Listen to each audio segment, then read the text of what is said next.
welcome to Movies, Films, and Flicks. I am Mark Hoffmeyer, and joining me is someone who eats souls and consumes fear. It's Zanandi Boetis. Thanks for joining me. That's a solid 8 out of 10. That's a solid 8 out of 10, Mark. Good. Thanks. Yeah, I had a 10 out of 10, and then I got nervous, and so I have a question for you. So in this movie, the True Knot, Rose, all these people, they kind of consume fear, they kind of eat souls. Like, what's better, eating souls or consuming fear? Like, what's more sustenance? Wow. I mean, eating souls, I guess. I don't know. Consuming fear, I really don't know what you end up with there, I guess. I was thinking about soul. That's like a big meal, right? That's like a one-timer, like a big steak. But maybe fear, like you can milk it. I think it's more like, like a python's diet, maybe, like you only have to eat like every once in 6 months or something and you're good. You're set to go. Well, that's a great visual, actually. When you said that, I saw it. That's interesting.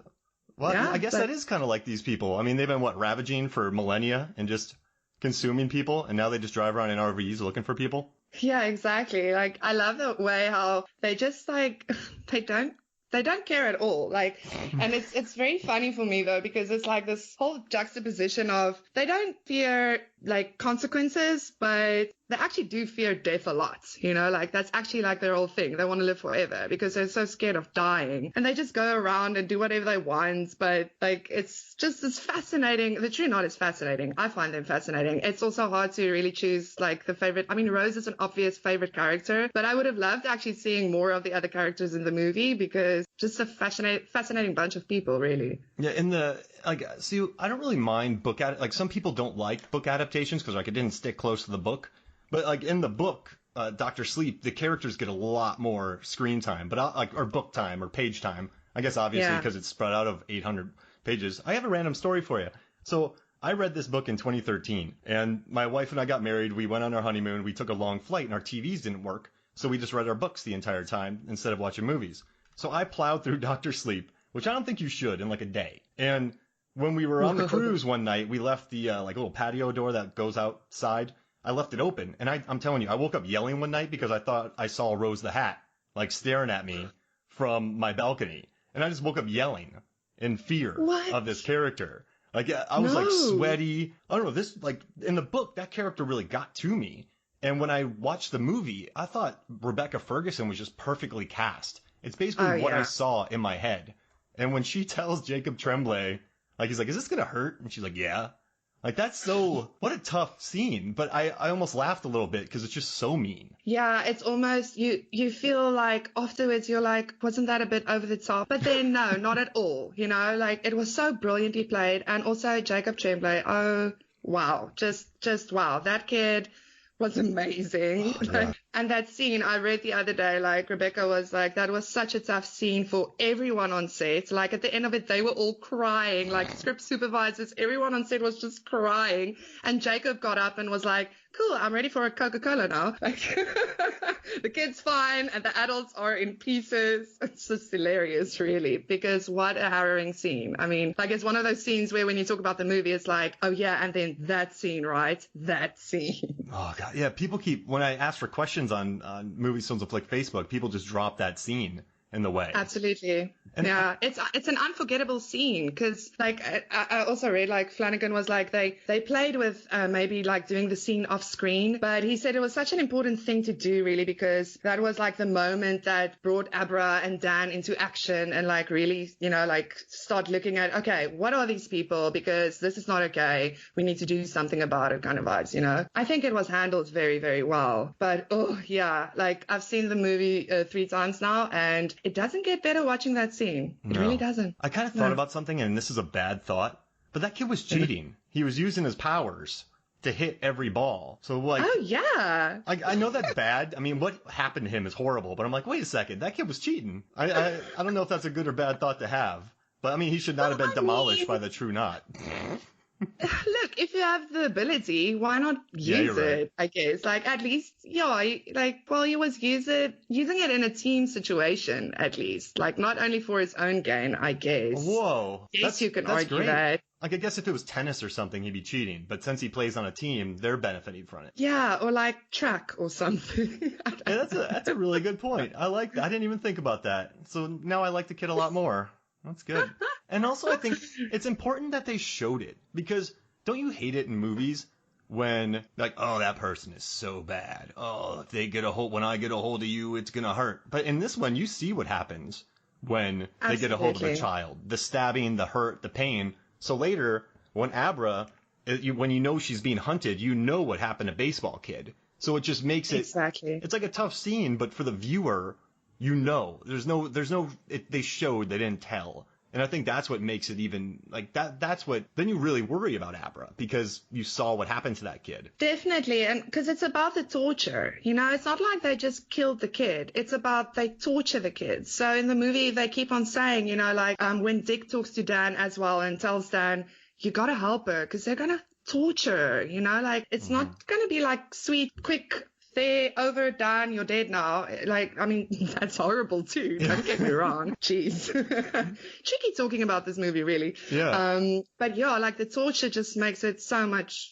like worse, you know, like that complete suffering that the kids go through with these people that suck the living life out of them. No thanks. Oh, very interesting thing. I actually read that they had such a hard time with the steam, right? So because apparently when there were too little of the steam, it looked like everyone was just cold. But when it was too much, Flanagan was like, when it was too much, it looked like everyone was vaping. So he said they actually spent an insane amount of time getting the steam right, which I thought was so funny with the whole vaping thing. Like, yeah, look at them, the true not vaping away. Yeah, you definitely don't want it tied with that. Like, imagine being in a theater and they leave it in there and you're like, are they vaping? Like, that's the question you don't want to ask while watching that. And that would have been very distracting. I love what they said too in this scene where they go up to Baseball Kid. He said the actors were all strutting. They thought they were just hot stuff. They're like, oh yeah, we're gonna go terrorize this kid. And then the reactions, like you said, they were just crying and in fear. And Flanagan's like, thanks guys, I can't use any of that.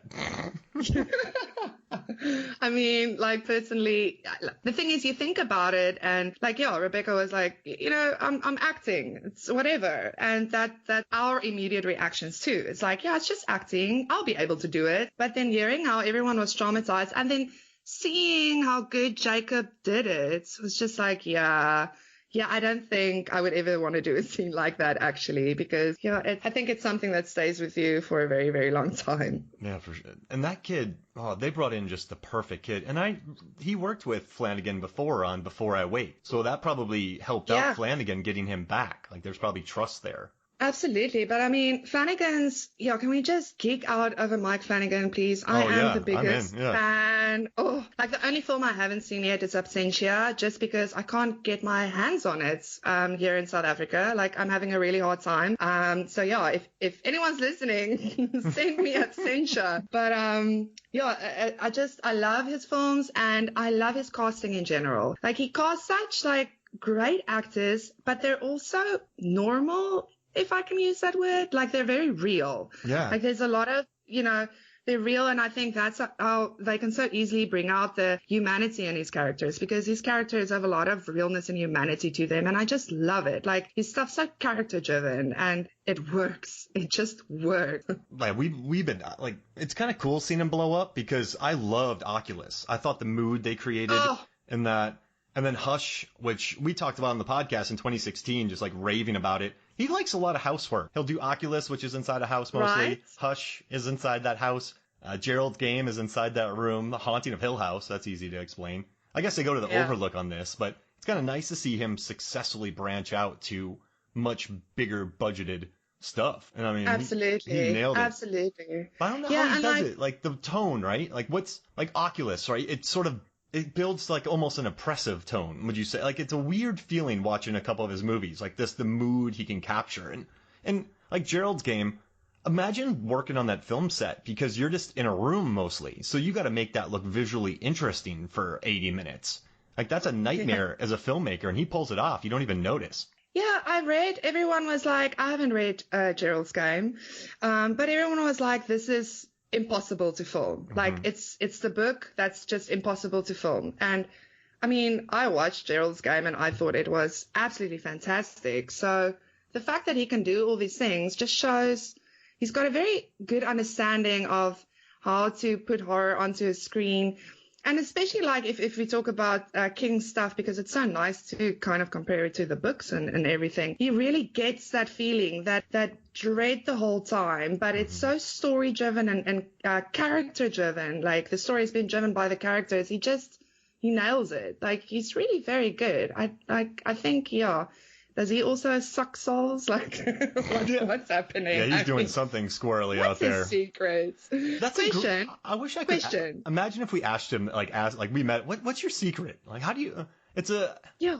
Because you know what? I don't know. Did you watch any of the behind the scenes videos for this? Like, there's some on YouTube and kind of floating around. And I did. I watched a couple, yeah. And he's like, so they shot in Atlanta, which is where I live, and I used to work in the film industry, and I wish I would have stayed around the industry long enough to work on this, because they like recreated the hotel, the lobby, the hallways. But when he's doing it, he's wearing shirts from The Shining. He's wearing a Shining shirt. He's wearing like the Apollo shirt. So he seems just like a big nerd. Fan. Yeah, he absolutely is. Like I read that after he did Gerald's game.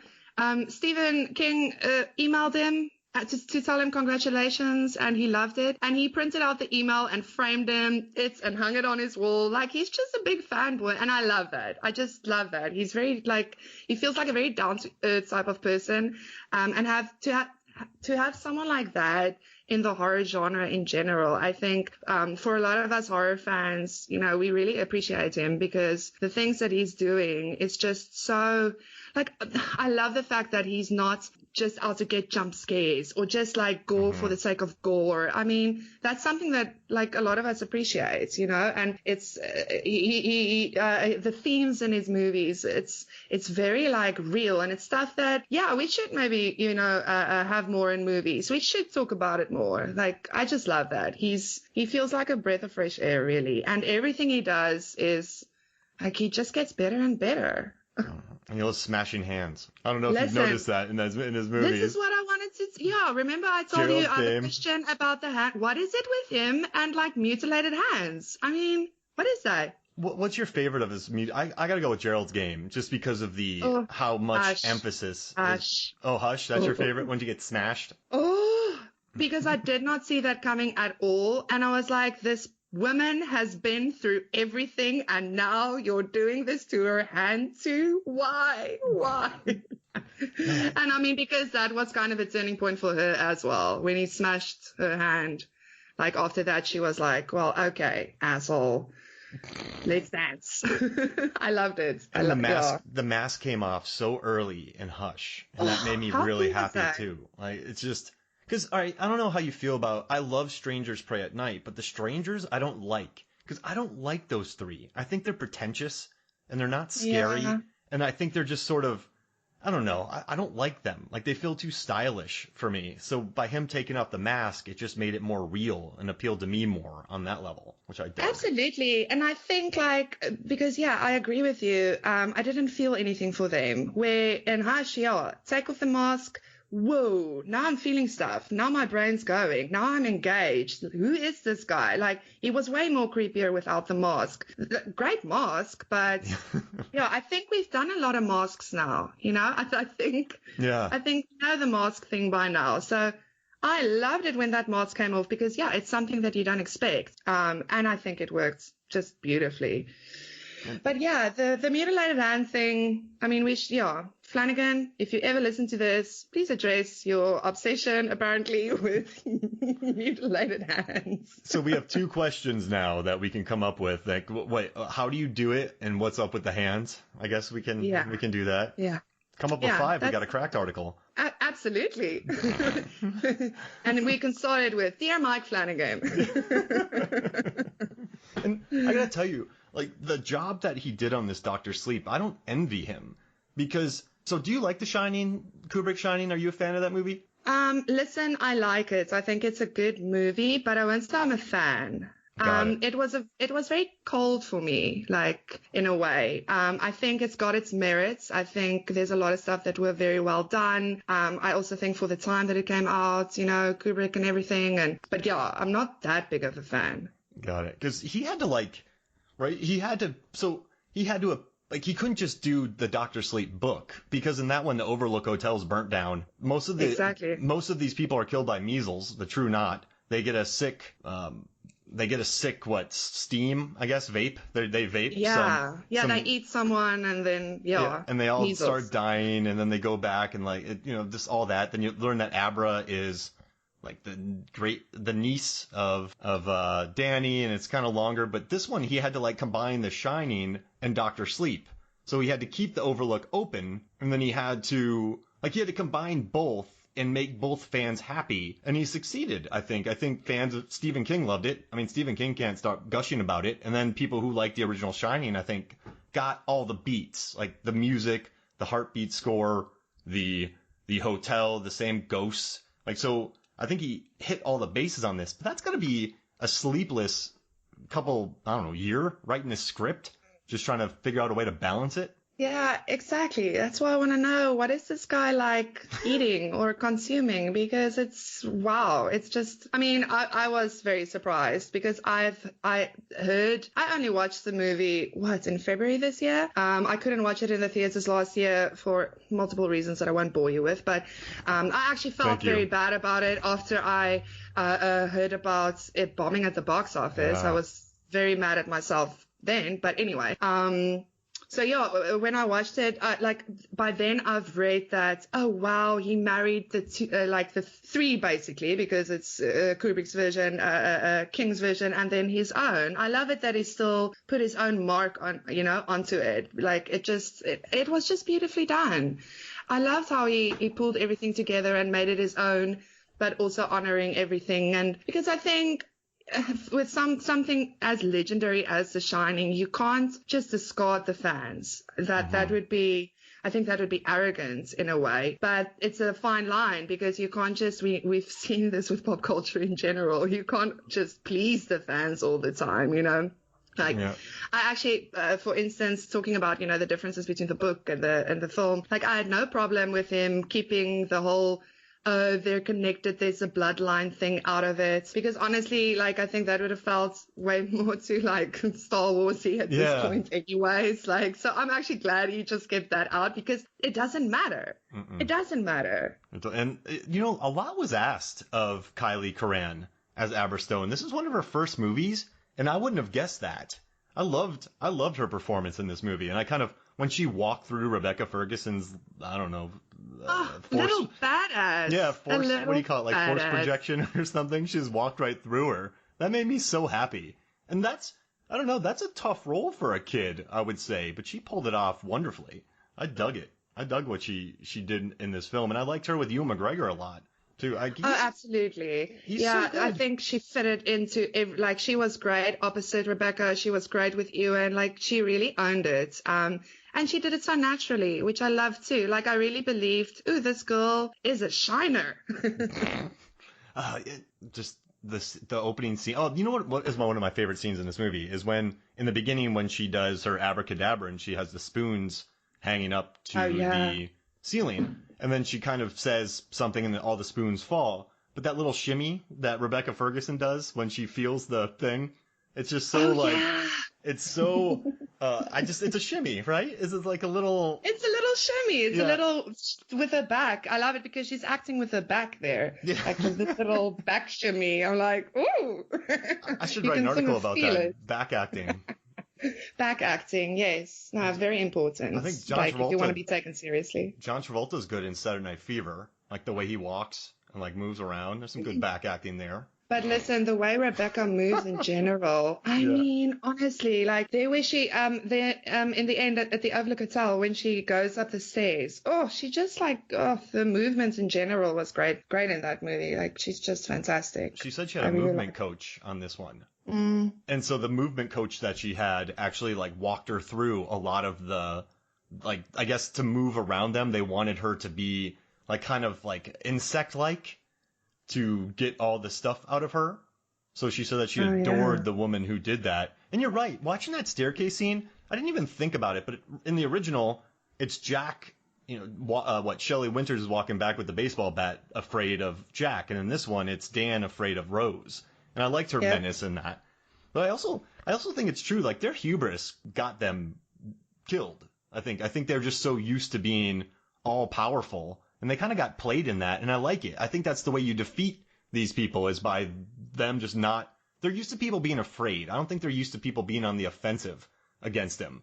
And that's kind of something I liked how they fell apart when they were being attacked. I dug it. Yeah, absolutely. Like, I think also because when you're in power for so long, you kind of forget that you become arrogant. You don't realize that it's a weakness really. So then the moment, oh, listen, not going to take your shit. Then, like. And you're like, what? I'm not used to this. Exactly. It's like, when people are like, oh, I'm not afraid. Yeah, you are. Just wait for it. Just wait for it. You will be exposed. And I kind of loved like the whole thing with Dan, having this fear. And then at the end of it, like coming to terms with, like it's a movie about life and death and mortality and loss. And it's all these themes just, again, like Flanagan just weaved it all together so beautifully, and still honoring Kubrick and still honoring King. I mean, we can go on and, we all know this, but I just love how Flanagan puts its mark on it because, yeah, like Hill House, all the stuff that he does, it's just, yes, like it's stuff that you can't stop thinking about, really. There's always something that you're like, oh yeah, I mean that actually makes you think of, it makes your mind. And that's what I love about him because he doesn't make us passive viewers. We're always engaged. He engages us, which. Yeah, I mean, that is something I respect from filmmakers in general. Engage me. Don't treat me like I'm a dumbass, I can't stand that, honestly. Yeah, he never you're right. And what's weird is you and I we absorb a lot of media and TV and movies. And I forget about most of the stuff I watch. But when I think about Oculus, just, I remember the opening scene of Karen Gillan walking and like her ponytail going back and forth. And then at the end, in front of the mirror, at Hush, like the first view of the killer in Gerald's game, I have I don't know what that guy was, but like him looking at her, like that. Oh yeah. Some of his things and like Rose the Hat and they're kind of burned in my memory. And that's rare for me with movies. I say it's probably every 1 in 20 that I watch actually like think about a lot because I just got to move on to the next thing. So yeah, I don't know, he does that. He does that really well. He does that. But I think it's because he's so good he really climbs into the emotional pits of, being a human. Like, he gets stuff. He really gets it.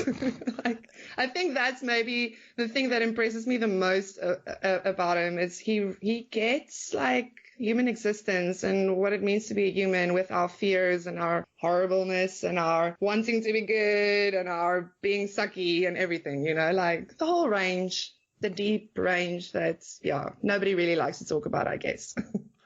So we had a question in here. So Amanda Scoggins asked on Facebook, she's like, I would like to know why they went so much darker and less hopeful in the film than the book did with some of the character death choices. And then they wrote, I guess like Kubrick did with The Shining as well. So in the book, Danny lives and he goes back to being Dr. Sleep.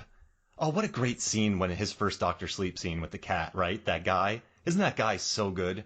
Yeah. Oh man, I love that actor. What a nice scene. Well, it's not he's dying, but he's like, hey, Doc. Oh man. All right. But I guess this movie, I think kind of I think it sort of ties it together. Like, so he was helped by, Dick Halloran, and then Dick Halloran died.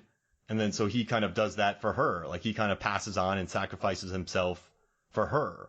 So I guess it's a darker ending, but I don't know. Did this movie need to end with Danny dying? I think it's not bad. Like he passes it on to her. She's the one who gets to look out for people now. And she's stronger than he was. So I think he set her up right. Like, that wasn't done for him. She teaches her to embrace her power. So I think that's a stronger ending maybe than keeping him alive. What do you think? Yeah, no, I agree with you. I think in the context of Dr. Sleep, I don't think it's so grim. Look, I mean, yeah, if he didn't die, it would probably still be fine. But I also like that thing of passing it along. And also I think, again, like for Danny, he went through all this trauma and his whole life he struggled with it. And he was afraid of death and afraid of like going there again and all these like difficult stuff that he needed to deal with all these ghosts haunting him and everything. And like finding her Like, I think she taught him, well, even before that, because, yeah, when he's an orderly and everything, like, he learns empathy again, because I think this movie is a lot, like, plays a lot on empathy as well. And, you know, I think that's more of the thing where, yeah, he sacrifices himself, but he's being brave by doing that. Like, he's being braver than Rose or any of the True Knots ever could have been, you know? So, yeah, I didn't think it was that grim. It was sad. Look, Billy's death was sad for me. Oh, I mean, hated that. poor guy. I mean, no, that was a death that I could have done without, honestly. Like, that was horrible. But wasn't that the, like, because he's such a good dude. He takes Dan in. He gets him a job. Like, takes care of him. Then they go, like, he goes with him to go find the baseball boy body. But I did kind of like Snakebite Andy's laugh as she was dying. Like, that's so evil. Like, it's just such like yeah. It's like she's like I hate men, and she was gonna kill him, and then she just gets that one last off, and I guess that visual is cool, but I love Billy. He was such a good dude. Yeah, no, Billy was the best. I really, when that happened, no, no, let's reverse, let's change that. Director's cut. Now, I do think he says the best use, like he has the best usage of bonkers I've heard in years. When he's talking to Danny, they're gonna go dig up baseball boy with Aber leading him. He's like, if you're wrong about this, you're crazy, like you're nuts, and I can deal with that. But if you're right, like bonkers, like that's bonkers. I could listen to Cliff Curtis say bonkers. That word needs to be used in more movies, I think. I think so too. But I thought, like, he went with them and told the hunting story, and then that hunting story ties in with them shooting them later. So, like, it's all kind of connected. There's not much, this is a 2.5-hour movie, but it doesn't feel like do you think it feels like a 2.5-hour movie to you? No, honestly, even the director's cut, I was like, more Dr. Sleep, yay. Yeah. Like, it's so easy to watch. I mean, I read other people, didn't care for how long it was, but I had no problem with it. It's fun.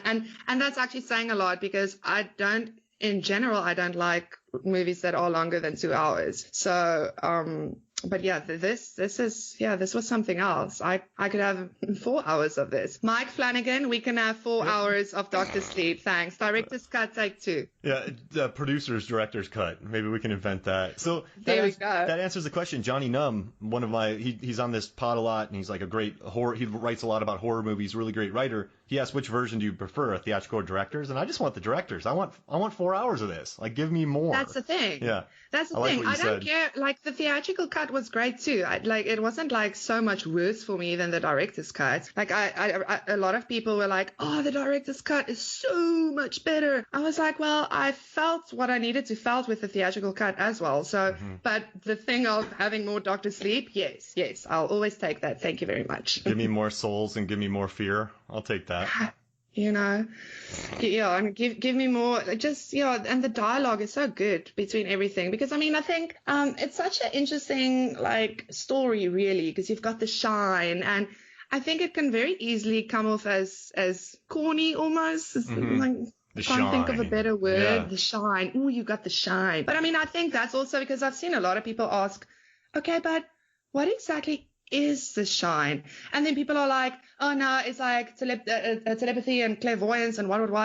But I think it's so much more than that, because if you think about the movie, it's just about the awareness, really, the ability to be aware of people around you and how they're doing and what they're feeling. Like how Billy tells Danny, he can just feel when someone's in need of help. When Danny asks him, how did you know about me? And Billy was like, well, I can just, and Billy wasn't even like he had the shine or anything, but because Dan also says some people don't even know that they have it, but it's like that ability to know if someone's off or if someone's not doing okay. Like, I think it's, if you want to like bring it back to the real world, like what's the shine? It's very much just about having awareness, and that also ties in for me with empathy, because I don't think you can have empathy if you don't have awareness. What do you, No, you're nailing it. Right?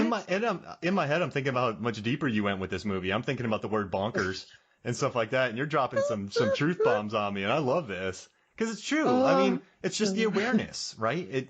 Some people have it. Some people don't use it. Sometimes a lucky number, you can stop at this place. But I think it's just reading people, knowing people.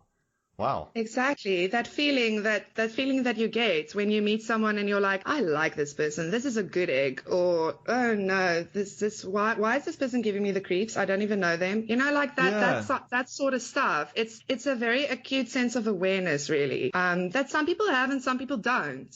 And I think that's the shine.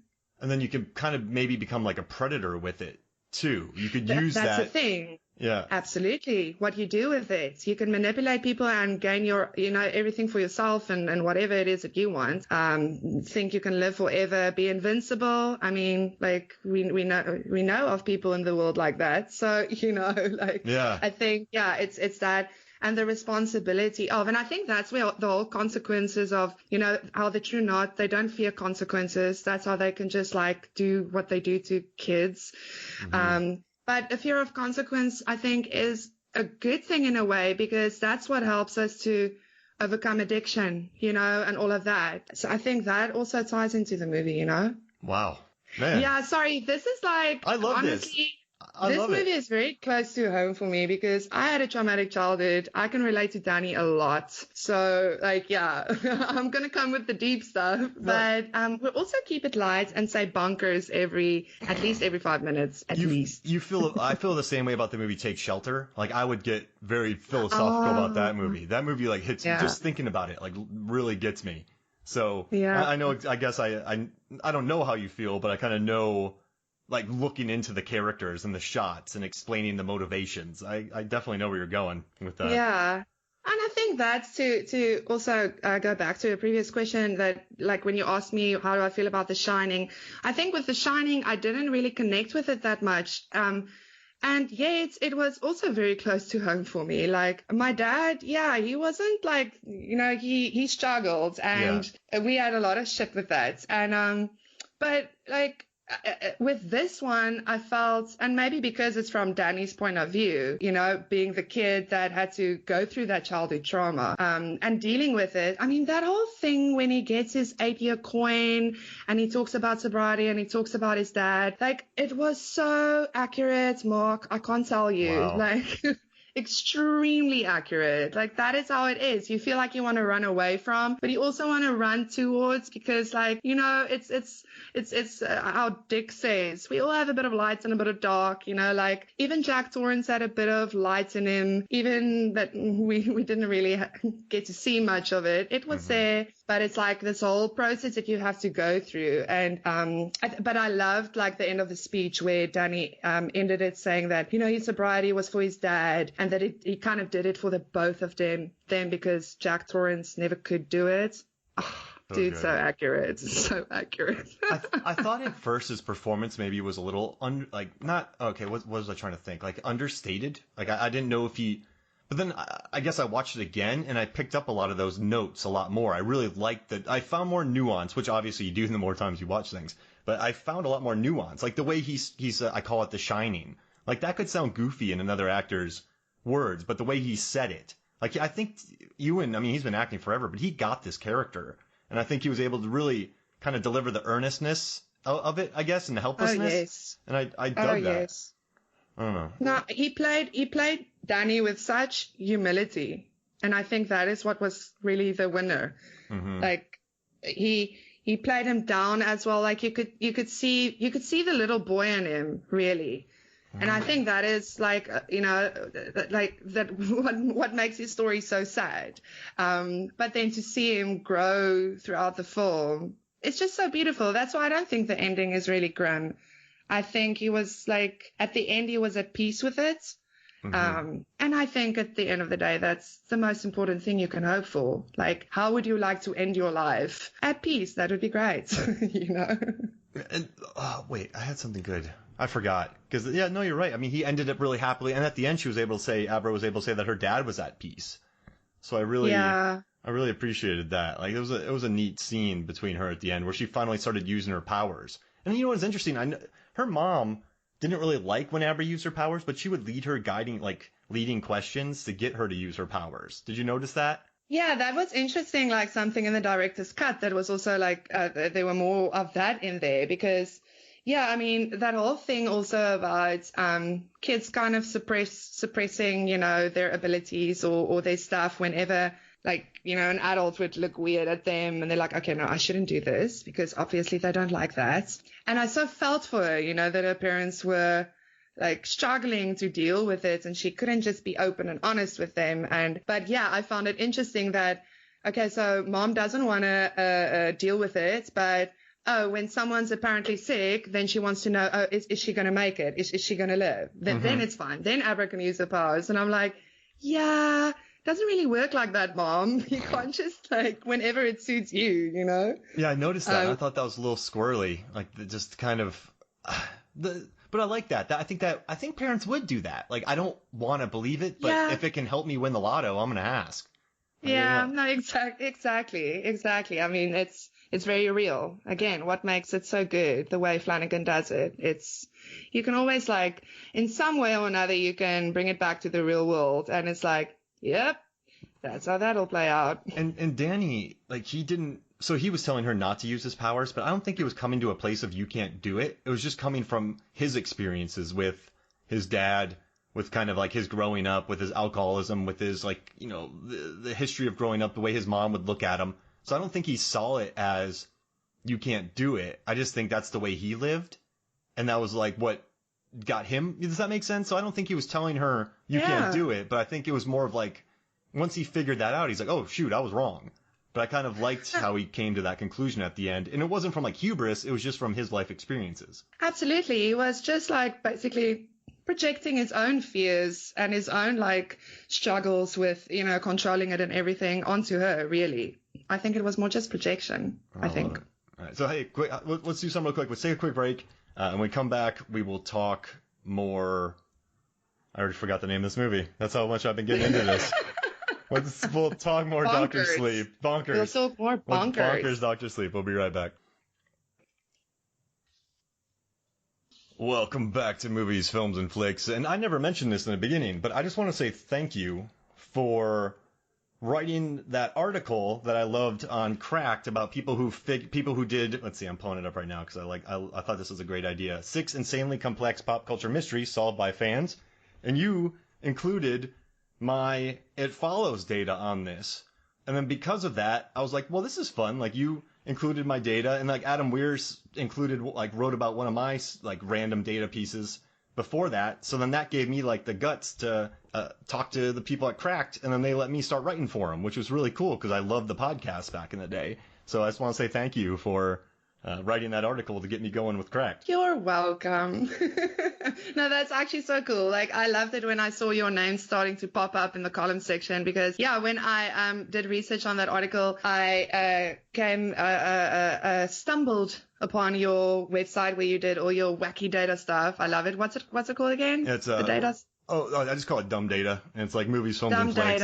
Dumb data. I love it. Dumb data. It sounds so like, dumb data, but it's awesome data. Like, I found that It Follows, but I stayed for a while on your site looking around. And when I actually pitched like the research stuff, I actually had a little note there for the editors. Listen, check out this guy because his stuff's really pretty cool. And you've referenced us before. Mm-hmm. So I like made a little note, like, everyone go check out Mark because he's pretty cool. So yeah, it was awesome when I saw your name pop up, and it's like, yes.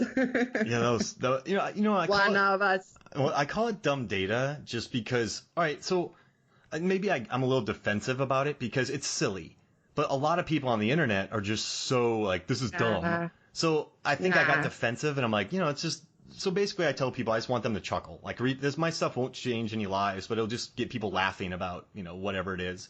So I started calling it like dumb data to like head people off at the past, and maybe it's a little self-conscious, but and also when people call it dumb data now, I'm like, it's what I call it. Like, so I guess it's kind of, I mean, there's a lot of work that goes into it, but I guess it's a defensive thing. Yeah. And that's why I call it dumb data. That's a lot of work. You do a lot of work. No, I think it fits. I actually think it's perfect. It's such a internet name for a site anyways. No, I think it's good. I think you're good with that. And it's a great site and you do great work. It's very fun. You just like, it's a lot of data and stuff, but the way you write it, for the readers, I think it's great. Everyone should go check out Dumb Data. I wasn't fishing there, but I appreciate the ad and read more Cracked.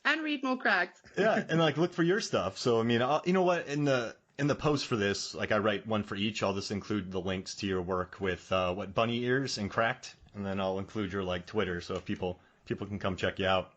That was good. It follows producers. They asked me not to say who, but they reached out to me and said my data was like almost exactly right, which made me so happy. They're like, wow. They're like, you nailed it. That's weird. I'm like, why? What's up? Did they email you? Yeah, they like reached out to me. Well, one reached out to me on email, and the other one sent me a message on Movies, Films, and Flicks. And I got the message, and I was like, from two separate ones. And they're like, yeah, like I don't know how you did it, but like that was you kind of nailed it. Like you basically figured out the timeline of the movie, and so that made me really happy because I figured there was no right. You know what I love about Dumb Data? There's no right answer to it. So as long as my math checks out, it makes sense. You're fine. Yeah. Oh, that's so cool, though. Like, I think you should print out that email and frame it. Oh, that'd be nice. Actually, this sounds bad. Like, you know how Flanagan did the Stephen King framing? I got interviewed by Wired because of my data.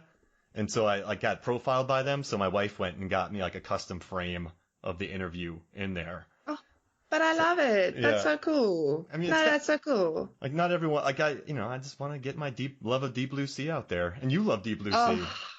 Man, I mean, that's the one thing that I think we have a lot of things in common of like pop culture that we love. But yes, can we just please tell the audience that we might be the biggest Deep Blue Sea fans ever? No, I think we are. I'm trying to start. I think I'm doing another Deep Blue Sea series. I think we're gonna do like we're gonna talk about each kill in the movie. I don't think I'm just so just start just talk about all the kills in that movie because I was working in a theater in '99 when it came out, and I just remember audiences going insane for it. The death of Samuel L. Jackson, and I just love sharks in general. So it's just it's like the perfect. And I want to get rid of like maybe we can work on this. It's just getting rid of the myth that it's so bad it's good. Like it's so good it's good. Like it's not like honestly, I mean I think people are very nitpicking there. Like I don't know what they really expected from the movie. No, I think it's a lot of fun and it's well done. It really is. Let's do a whole series on this. I'll come back on the pod and we can talk about Deep Blue Sea because I think we need to like just re-educate everyone about one of the greatest shark movies. I know you're a big Jaws fan. For me personally, it's the best shark movie ever. But yeah. Let's do it. We can talk about that another time. I need to do one every year. Like get a Deep Blue Sea episode out on the podcast every year just to kind of keep it fresh. So next time we'll bring you on for Deep Blue Sea. We'll just talk about how much we love it. Yes, sharks. It's just that, and then that one scene, and then that scene, and then what about that one scene? Yeah, and the other scene. Remember that other scene? Oh, and that reminds me of that other scene. But you know what? Yeah, that's exactly how I feel about Dr. Sleep. Yeah, because it's like, the scene, and then that scene, and that scene. It's one of those movies. It really is. I do have a question for you, and I know you have some questions, so we'll make sure we'll get those out. But also Nicholas asked us on Facebook. He's like, "Why the goofy hat?" So Rose the Hat, right? She's just an absolute badass. She's hundreds of years old. She is just the boss. White people's out. She can like fly and travel and meditate, and she like eats steam. This immortal. She can live forever. But when do you think the moniker happened? Like, because when have you seen Spider-Man: Homecoming? This is really random. Yes. But remember when Ned's wearing the hat? And then everyone's like, nice hat, Ned. He's like, yeah, it gives me confidence. Do you think that was like her when, so her character came over from Ireland? Do you think that was early Rose before she was Rose the Hat? Do you think she put the hat on? And then people, hey, Rose the Hat, like the hat. Like, how do you think she became Rose the Hat? Because there's really no data on it or research on it. Yeah, that's interesting because, I mean, for how long has she had it? Because that's a very interesting question. I haven't thought about that at all. A weird one as well. Yeah. But I guess, my first reaction is, well, it was probably a significant kill or something, and like she took the hat. Oh. Or maybe she literally just killed someone for the hat. I mean, if it's a good hat, you know, like probably just kill them for the hat. I don't know. Wow. It's an old hat. You can see it's old. Like it's very worn. It's definitely an old one. You're giving me some good answers here. Like I come up on these riffs and then you give me like, that's a shit. I think that's about right. Cause you think? Well, I don't know. Does she seem like someone who needs a gimmick? That's the thing. No, I don't think so at all. And I mean, if you look at her hair, she's got these beautiful little like braided stuff happening. Mm-hmm. So, I mean, she doesn't need a hat really. She's got lush hair. I mean, you know, I think like the hat is like a crown, obviously. Oh. But yeah, I think that it was like a significant kill or something. Or maybe someone she loved died and then she took the hat or something. I don't know. Do you think she's attached to it as like Indiana Jones is to his? Like, obviously, right? She would not. No, yeah. No, her hat is everything, definitely. Like, it's a crown. In the book, she had to they burned it because Abra said it had black magic on it. But they don't say anything about it here. But the crown, that's another good one. Jeez, that's kind of her. It's a big old hat. And then, you know, they found a hat, but then they had to resize it. Like, they had to recreate it. So they found this, like, 100-year-old hat, the costume designer. And then he went and then sized it for Rebecca. Like, they made it custom. I hope she kept it. She better have that hat. I would have. Like, it's really, I want that hat. I love that hat. That is an amazing hat. I would just take it home every night. And like, where's the hat? Oh, no, we need a new one. Like, I'd have like 14 of them by the end of the production. Just keep taking those hats. Yeah, exactly. I wonder. We should find that hat. We should find that hat, Mark. Oh, Let's do a John Oliver. Like, whoever can find that hat for us, we'll give you $50 and we'll donate $50 to a food bank of your choice. There it is. Yeah. No, I'll happily do that. Oh, man. So find the hat. I should reach out to the costume designer and be like, hey, man, you want to talk the hat with me? We should get him on. Just talk about hats in cinema. Oh, I'm in. I'm a hat person. I know a lot of people will hate me for it. I don't care. I love hats. I'm a hat person. Wait, people would hate you for wearing hats? Oh, no. Do you not know that there's like a lot of people out there in the world that cannot stand hats or people who wear hats? They hate it. Yeah. No, wow. This I've encountered and it's very strange. I'm like, yeah, okay, each to his own. But wow, you're very like, serious about it. It's a thing. It's a thing. You're not in the sun. Why are you wearing a hat? And like, is that kind of what they're saying? Like, no, they think it looks ridiculous. Like, why do you wear a hat? Wow. Why do you wear a hat on your head? Like, it's very weird. Like, yeah, I don't really surround myself with them. Smart. Yeah, you don't want hat haters around. No hat haters. Yeah, please. No. Because that means they wouldn't like Rose the Hat. That's jeez Louise. Now when I watch it, wow. No, that's good. I like real because normally we just make up something weird, but this seems like actual logical answers, so I kind of dig that. I like that. And then one last question from Nicholas. He wrote, "Do you think they built an Overlook set, or did they use a lot of green screen and CGI paint like the walls on? But they recreated it. They recreated the lobby just for like a couple days. Isn't that nuts? Yep, that is insane. Like I read." Not read. I watched an interview Flanagan did, and he said there's 3 Kubrick shots, only 3 in the whole film, and it's basically the 3 shots leading up to where they drive to the Overlook. So they just basically added snow and made it a bit darker. You know those shots, the one with the lake and the island, and then the one where they're driving, you know, on the mountain road. So they just added like snow and everything, and I think they added Danny's car. And that was the only shot of Kubrick. The rest, like, it was all recreated. It was all freaking amazing. How much would you love to be on that? Like, remember Flanagan in those videos? He was riding around that big trike, like just a big kid. And I loved it. I thought it was really interesting too. Like, you know, in The Shining, they really got into like the Steadicam, and they had the operator running behind the kid when he was riding around in his trike. In this one, they had a cart that was being pushed by a dolly grip, and then it had the cameraman just sitting. So I thought that was pretty interesting that they didn't just have a guy with a Steadicam chasing the kid riding around. Like, they had, you know, more sophisticated rigs. But I thought that was pretty neat to see how they did that. probably faster, probably more like, because this movie didn't have the biggest budget. I think it's something only around 45 million, which still kind of blows my mind, because that's not expensive. Yeah, and to think, they built the whole set and like just all the work that went into it. But listen, that actually makes me think when you talk about the kid, like I love that in the beginning where we follow the kid, we're back in the hotel, and then the kid turns around and you're like, oh, yeah, because obviously it's not the same kid, obviously, but just to see, okay, the new actors. What did you think about his casting? I thought like, what's the chick that played Wendy? Amazing. Oh yeah, perfect. What's her name? Let's see. Wait, why do I not have this? There's Jack Henry. She was so good. Oh yeah, Alex. She was good. Alex. Just looks just like her. And you know what I liked? They didn't de-age. Like that's such a weird, like what Uncanny Valley thing. I loved how they brought in like Henry Thomas to play the bartender. And how I would love to get in with this guy because Henry, he was in Gerald's Game, and then he was in that house on what house? Yes. The Hill House. And then he was in this. Like I want to get in with this Flanagan. Like keep getting roles with him. And then I thought Carl Lumbly as Dick Halloran, like he looked just like him, but he wasn't him. But you still get it. That's just smart. It's another smart move by this guy. How's he doing? Yeah, I really thought it was well done. I really I was impressed. I liked it. I thought it worked. And they brought back that lady from 237. Ugh. But they kind of, she kind of became like a chump at the end though, when Abra just goes in the bathroom like, oh, this lady, I'm gonna go lock her up. Like I loved how that woman scared so many people in 80, and now she's kind of chump change. So I kind of dug how Abra just had no problem locking that lady back up again. Oh, that was cool. Abra's such a badass. It's really, really cool.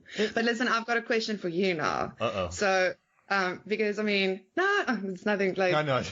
It's just an interesting question because Flanagan loves to do Stephen King stuff, and I read that they're planning to do some more stuff in the future. But if they came to you, Mark, and they were like, Mark, what should we do next? Which Stephen King adaptation should we do next? What would you tell them? That's a really good. All right. All right. So he likes to stick with kind of paranormal stuff. So, all right. Let me look at Stephen King books real quick. So my first reaction, they did a TV show with Brendan Gleeson in it with Mr. Mercedes. It was like Yes. I watched a bit of it. Yeah. But the book, right? The book just punched me in the stomach. Like it just. Man, I can't really get over it. Like, it's just, I don't know. I'd like to maybe see him do that, even though they already did it on TV. I don't want to see him remake anything. Maybe do Dark Tower, right? Like, remake the Dark Tower, because the McConaughey Idris one didn't do too well. Yeah, I didn't. No. I didn't even watch it. Yeah, I mean, I watched about 30 seconds of it. I'm like, you know, Ron Howard producing? He's like, yeah, we made a mistake. Like, we didn't do too good with that. No, but you know what? Well, like Under the Dome was a TV show. You know, I'm just gonna say it. I just want to see what he could do with Mr. Mercedes on the big screen because. Okay, cool. Because I think he could capture the vibe, like the casting. That's the thing. Yeah, the casting was so perfect in this movie. I want to see what he could do with that. Like I want to see it. Like I saw that movie in my head. So that's it. What about you? What would you have? Yeah, no, because that's a very interesting question for me too. But I think I'd like to see him do Salem's Lot because I love that book and I think he can do something really good with it. And yeah, I wouldn't mind seeing his take on Carrie. Oh. I personally love Carrie the book. It was the first English book that I read when I was a little girl. Oh, wow. Yeah, Carrie. A good first English book. I loved it. And yeah, I didn't like the recent remakes. And I just think Flanagan knows how to do female characters really, really, really well. Mm-hmm. So yeah, I wouldn't mind maybe a mini series of a Carrie. Yeah. Or The Running Man. Just have him remake that. Have you? Well, I mean, maybe just all the King stuff. Yeah. I don't know. Yeah, just keep him busy. Just keep giving him stuff. Them. Yeah. Because he loves King. Like, why not? Let him. Exactly. Make him do It Chapter 2 again. Yes. Did you like It Chapter 2? No. I almost fell asleep. No, I didn't. No. Let's not talk about it. All right, sounds good. The first one was good, right? We can leave. We can say that. Did you like the Yeah, first one? I enjoyed the first one. Yeah, it wasn't as bad as some people said it. Like, I enjoyed it. But yeah, the second one, and I was so excited about the second one. Oh no, it makes me sad. Let's go back to Yeah. Dr. Sleep. Yeah, go back to some good stuff. The happy movie. And how much do you want a chalkboard wall now? Oh, right. And it's so, like, that was also so beautifully, like, the set was beautiful. I loved that whole room that he was in. It was really cool. I was like, oh, yeah, I could live in a room like that. That's nice. And for only $85, that's not There's bad. a lot of space. A lot of space. It was really, yeah. And the chalkboard wall was great. And how bad did you feel for Violet, the little girl, in the beginning? Yeah, shame. I think, like, you know, when you know what really happens to her, it really breaks you. But I felt like, yeah, shame. She didn't have a lot of screen time. I wonder how people that don't know the book or anything and like, didn't know what these people do. I wonder how they felt. Did they feel anything like, or was it just like a creepy scene? Because it was creepy. Like, it was also very well done. Rose is so scary. She's so scary. I'm going to murder this kid, is basically, and she's totally fine with it. The one thing I laughed about, right, is when all the different people pop up, like that means that they're like hiding behind trees and then like waiting to like jump out like one at a time. So it's like they're a synchronized like attack crew. And so that's the one scene that kind of annoys, because right? That's how they had to have done it, or like lay on the ground. Because they can't. Thanks, Mark. I didn't even think of it that way, and now you just ruined it because I thought that was so creepy and well done, and you've just ruined it. Thank you so much. They're Thanks not for that. jumpers, right? Like they're. See, I thought they just kind of disappeared because they all got these weird like powers and whatever. So I thought like they just, like moved real quick. I don't know. They kind of strategically shuffled to get to that spot, and like they seem to be an equal distance apart. I don't know. Maybe they practice a lot. And does that mean they practice at their campgrounds? Yes, definitely. We should, find some, like, it would be nice behind the scene found footage of the True Knots where they practice at camp, like how to attack. A spoof movie on the True Knots back at camp. They're like raptors from Jurassic Park. Yeah, see, I was thinking more like that, but I mean, yeah, let's go your way because now that's ingrained into my brain. Right? I don't know. Sorry to wreck that for you, but when I see it, I'm like, man, I don't know. That's the way, like from what you've read from my stuff, that's how I watch movies.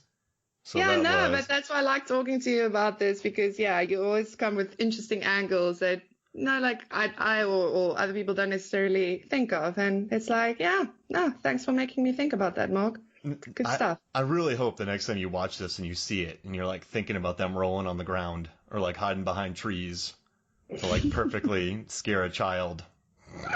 Oh, but yeah, shame. I mean, poor Violet. Like at that when Rose eats the flower, the purple flower, when she doesn't eat it. She just like, the way she puts it in her mouth, that whole action.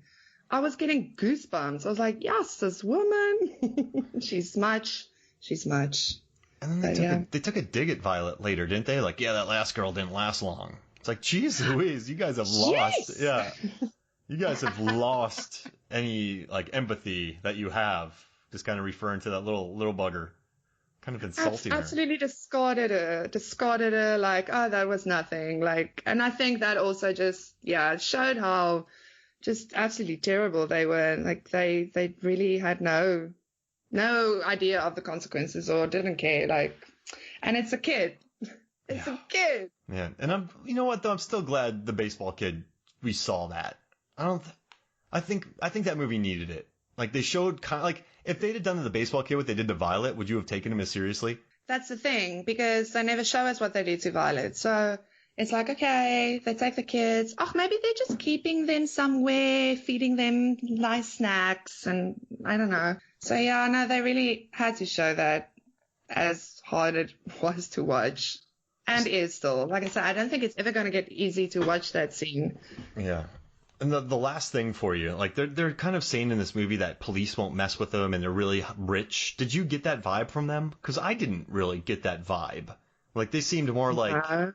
They seem more like, because remember when Ewan's like, I don't think they worry about cops, or Danny said that. Like, they don't seem super rich, like, right? Like, what do they do for money? Do they just get money? Like, you will give me money? But they probably use their like manipulation powers just to get away with it. Like, Yeah. you know, I think that's just what they do. Like, You will they give me make a sure ham sandwich. they make sure normal people like cops don't even realize what just happened, or they just forget they ever saw them, you know, that kind of thing. Because Yeah. they're manipulators. So That makes sense. they get away with it, I guess. So then That would be the easy they're way kind to of lazy explain it. then, right? They just, you will give me this. Yeah. I know it's a random thing. I know I shouldn't be saying that about them, but, huh. No, but I feel like, I mean, they're not really people that are up for the challenge much. I mean, if you think when Oh. Rose, like, first realizes Abra's out there, like, she's the only one that really wants to get this girl. But then later on you realize, yeah, it's because it's kind of a power thing as well. Because when, what's her ally? The Crow. The Crow, yeah. Yeah? That dude's awesome. Because he tells her, like, no, man, I think you should leave this one because she's too big and whatever. Or maybe we should, no, he says, maybe we should not kill her, but keep her for a while. And maybe we can turn her. And she freaks out and says, turn her? Like, do you know what she would be in this group? That's a power thing because she knows Abra's more powerful than she is. So, because I read somewhere people were like, yeah, Rose is such a complex character. She just wants to look out for her family and everything. And I'm like, no, she doesn't. Like, it's such a power thing for her with Abra because Abra's more powerful than her. And she's like, bitch, no, you ain't. You know, that's what that is. So yeah. I didn't even think about that either. Yeah, she doesn't want her in the group. Why get someone more powerful if you're the leader? Exactly. Jeez Louise. Exactly. Yeah, there's so many things in this movie. I mean, we can go on and on and on, really. You brought your Dr. Sleep A game. I appreciate it. This is good. Well, yeah, I really love this movie. Thank you, Mike Flanagan. This is, it's definitely one of my favorite movies now. Nice. I don't think I'll ever get bored of this as well. Like, I think every time you watch it, you'll see something new, and you know, it's just there's a lot of layers to it, and it's really emotional. I mean, I don't know how you can watch this movie and not feel anything. No, you're right. No, it gets me. I was watching it when she makes that speech about taking, like, I don't know. You know, you're right. I get the feels. Like when she's talking about how he took down empires and killed gladiators, it made me so happy. Like, I don't know. And then Danny. It's so cool. Like, what a great speech that she made. Yeah. Yeah, and I think that was also so cool, the juxtaposition to like her speech with him, and then how Danny spoke to the old people that was dying in the hospice, and he was talking about the good times you had with your, you know, loved ones, and then she's like, the empires will took down. Yeah. They cowered before you. It's like, yeah, what's like the meaning of life to you type of vibe, you know, and the total difference between the two factions almost, if you will, you know, those who want to do good and empathy and those who do not, you know. Wow. Empires versus good memories with your kid. Well, that was good. Any like, so I know you just kind of got some final thoughts, but a final thought before we get out of here? Like, how would you like? We know you'd recommend the movie, but like, I don't know, anything that we haven't covered that you want to touch on real quick? Yeah, like, if I can, everyone should watch every Flanagan movie, really. Yeah, final thoughts. You've thrown me, you know. Yeah, no, watch Mike Flanagan movies and support his stuff because it's great. I also love, the ghost stuff that he does. I mean, ghost movies is also like, it's something that I don't think everyone really gets, like, you know, 100% right. And it's tricky. I get why, because it's tricky. Like, what are ghosts, you know? And I think, like, for so long, I was kind of not having a disconnect with how pop culture and people in general related, like, ghosts are always this malignant poltergeist type of, but whereas really it's a very deep psychological projection, really, the idea of ghosts and haunting. And I think that's what I really appreciate of Mike Flanagan, is because so many of his stuff deals with childhood trauma. I mean, Oculus, Dr. Sleep, Hill House, even Gerald's Game, Before I Wake with the Canker Man, like so many, like he goes for the childhood trauma. And what's more haunting than childhood trauma? So yeah, I like his stuff. All right. That's my take on it. And somebody send her Absentia. So just to get you Please, a copy of that movie. please. Oh, because apparently that's great. Apparently it's a great little movie. Yeah, it's good. I mean, it's I don't know. I'd probably put it ahead of Before I Wake. I don't want to give anything away from you. It's good. I mean, I don't know. Okay. Yeah. All Okay. right, cool. Okay. Well, this was fun. Thank you so much for joining me. Oh, thanks. Yeah, this was great. Thank you so much for having me. All right, so for me, Mark Hoffmeyer, and for Zanandi Boetas, yeah? Yes. Okay, cool. Yes. This is Movies from the Flicks. We'll see you next week.